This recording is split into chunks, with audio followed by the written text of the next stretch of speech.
King Charles owns a palace in London which he has never lived in but is still adored as a location steeped in royal history. Charles has an impressive property portfolio which stretches the length and breadth of the British Isles, with Tamarisk House on the Isles to Scilly to the Castle of Moy in Scotland. The last monarch to call this iconic London palace one of their homes was King George II, whose reign ended 263 years ago. But its history goes back even further to the Tudors and Henry VIII, who brought all 6 of his wives to the Grade I listed palace, which stands next to the River Thames. Now run by Historic Royal Palaces, it welcomes thousands of guests each year and often serves as a filming location, having featured in Pirates of the Caribbean, On Stranger Tides, Belgravia, and Netflix Bridgerton. Exhausted Meghan leans on pals for support as Prince Harry concerned. Hampton Court Palace also recently played host to King Charles and Queen Camilla with a reception held there for the inaugural Queen's Reading Room Literary Festival. Work on turning what was a country house into a palace was begun by Cardinal Wolsey in the early 16th century and soon attracted Henry VI's attention. The Tudor monarch expanded the palace and included a few personal touches to impress his second wife, Anne Boleyn, including interwoven H&As carved into the stonework. After he ordered Anne's beheading, he asked for the initials to be removed, but some can still be seen today.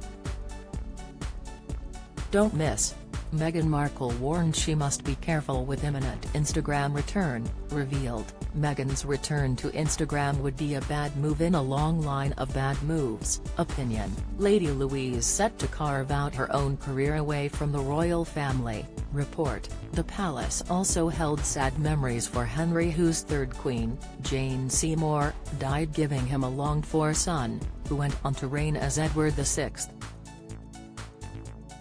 Seymour's ghost is said to appear on the anniversary of her death. Henry's fifth wife Catherine Howard was arrested at Hampton Court Palace before she was executed at the Tower of London for adultery and treason. The palace is surrounded by both formal and informal gardens and has provided the setting for nationally important events.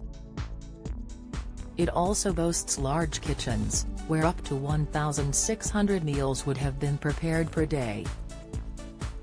It is also where Sophie Winkleman and Lord Frederick Windsor, the only son of Prince and Princess Michael of Kent, were married in September 2009. When William III and Mary II took the throne in 1689, they commissioned Sir Christopher Wren to add a new Baroque palace.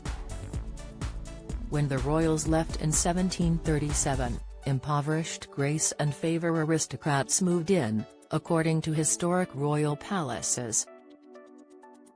Queen Victoria threw the palace open to the public in 1838 and it has remained a magnet for millions of visitors, drawn to the grandeur, ghosts and fabulous art collection.